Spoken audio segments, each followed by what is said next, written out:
الحمد لله نحمده ونستعينه ونستغفره ونؤمن به ونتوكل عليه ونعوذ بالله من شرور انفسنا من يهده الله فلا مضل له ومن يضلله فلا هادي له واشهد ان لا اله الا الله وحده لا شريك له واشهد ان سيدنا وسندنا ومولانا محمدا عبده ورسوله أما بعد فأعوذ بالله من الشيطان الرجيم بسم الله الرحمن الرحيم رضي الله عنهم ورضوا عنه أولئك حزب الله ألا إن حزب الله هم المفلحون صدق الله العظيم.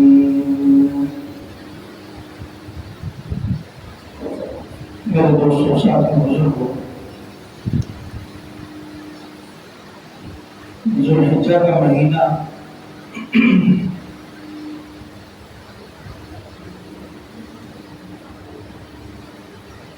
سال کے 12 مہینوں میں آخری مہینہ ہے. اس کے اندر کچھ عبادات ایسی آتی ہیں جو پورا سال ہمیں میسر نہیں ہوتی. ایک تو یوم النحر قربانی کا دن بہت بڑی عظیم عبادت ہوتی ہے، اور اسی کے ساتھ ایک حج جیسی مستقل ایسی عبادت جس کے اندر پوری دنیا سے حجاج کرام جا کر حج ادا کرتے ہیں، اور اس کے وسط میں جا کر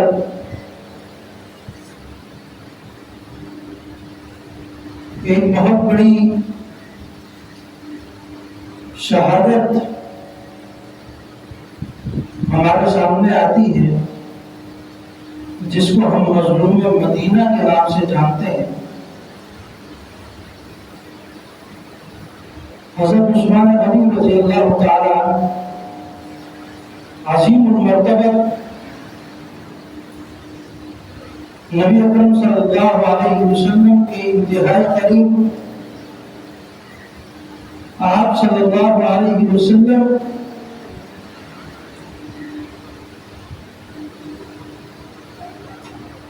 کے گھر سے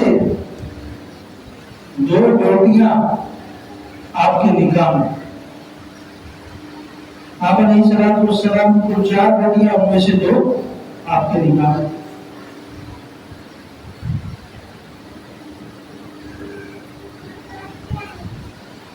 یہ حضرت عثمان رضی اللہ تعالیٰ عنہ کا بہت بڑا اعزاز تھا کہ اللہ رب العزت نے آپ کو ایک ایسا باحیات شخص بنایا تھا کہ احادیث میں آتا ہے کہ ملائکہ فرشتے بھی آپ سے حیا کرتے تھے.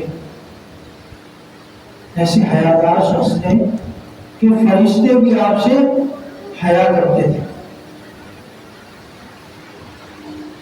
ایک واقعہ نبی اکرم صلی اللہ علیہ وسلم اپنے گھر کے اندر تشریف فرما تھے،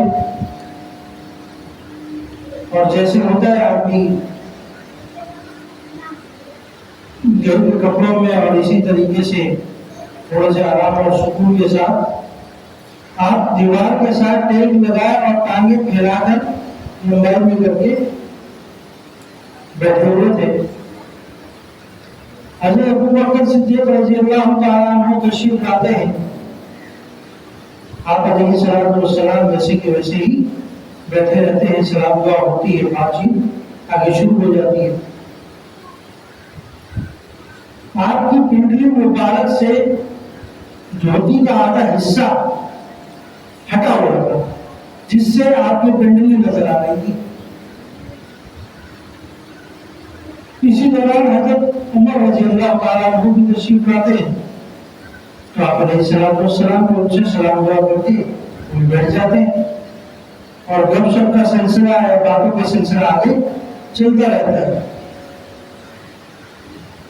اسی دوران تھوڑی دیر کے بعد دستک ہوتی ہے دروازے پر، حضرت عثمان غنی رضی اللہ تعالیٰ عنہ تشریف لاتے ہیں۔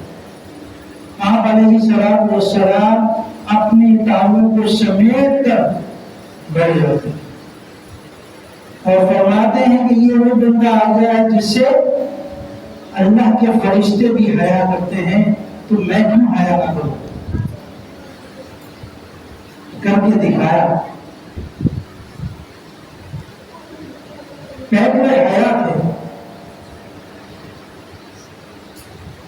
اسی وجہ سے آپ علیہ السلام نے فرمایا تھا کہ میرے ایک بیٹی آپ کے نکاح میں دی، اس کا انتقال ہو گیا، میں دوسری بیٹی دے دی۔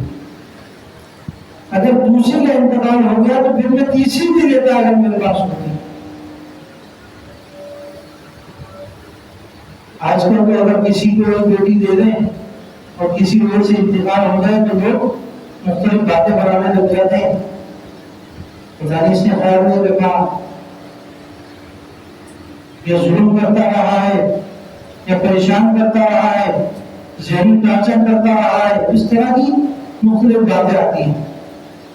لیکن آپ علیہ السلام نے ایک بیٹی کے انتقال کے بعد دوسری بیٹی دی اور پھر فرمانے لگے اگر میری 10 بیٹیاں ہوتی تو 10 کی 10 عثمان کی نکاح میں دیتا رہتا۔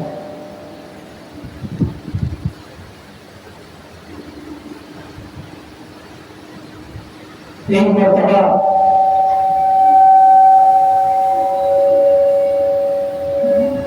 بیر بروما ایک کنواں تھا جس کے اندر جو ایک یہودی کا تھا، اور وہ یہودی اس کنویں سے پانی نکال کر لوگوں کو بیچا کرتا تھا، جس طرح آج کل یہاں ٹینکر آپ کو نظر آتے ہیں۔ تو اس طرح وہ مافیا بنا ہوا تھا اس وقت کنواں کا۔ تو وہ کنواں آپ علیہ السلام نے کہا، ایک درخواست رکھی کہ کوئی ہے جو اس کو خرید کر عوام کے لیے آسانی پیدا کر دے۔ تو حضرت عثمان غنی رضی اللہ تعالیٰ عنہ آگے بڑھے اور اس کنویں کو خریدا اور عوام کے لیے اسے وقف کر دیا۔ وہی کنواں جہاں سے لوگ خرید کر پانی پیتے تھے پھر مفت پانی لے جانے لگے۔ آج بھی مکہ معظمہ میں جائیں تو آپ کے نام سے حکومت موجود ہے، آپ کا باغ موجود ہے، اس جگہ پر ایک ہوٹل بنا دیا گیا ہے وہ بھی موجود ہے، جس کی آمدنی ابھی تک صدقہ کی جاتی ہے، اس زمانے سے چلا آ رہا ہے۔ یہ اللہ کے خاص بندے ہوتے ہیں جو دنیا سے چلے جاتے ہیں لیکن ان کا نامہ اعمال چلتا رہتا ہے، بند نہیں ہوتا۔ ان کی نیکی کے کام چلتے رہتے ہیں، وہ بند نہیں ہوتے۔ اسی طریقے سے مسجد نبوی کے اندر جب جگہ کم ہونے لگی تو آپ علیہ السلام نے خواہش کا اظہار کیا کہ مسجد کے ساتھ والی کچھ جگہ خالی ہے، اگر اس کا انتظام ہو جائے تو مسلمانوں کے لیے نماز پڑھنے کے لیے کچھ جگہ بن جائے۔ حضرت عثمان غنی رضی اللہ تعالیٰ عنہ آگے بڑھے اور اس جگہ کو خرید لیا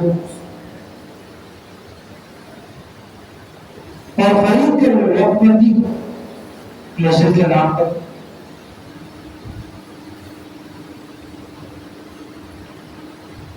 اور اسی کی آپ علیہ السلام کے کلمے کی سربلندی کے لیے اپنی جان تک دے دیا، آخر منہ پر پیاس کو برداشت کیا، اذیتوں کو برداشت کیا، تکلیفوں کو برداشت کیا، لیکن شور بازی نہیں کی، اور بعض مرتبہ خود حق پر ہوتے ہوئے بھی دوسرے سے انتقام نہیں دیا۔ بہت سے اس طرح کے واقعات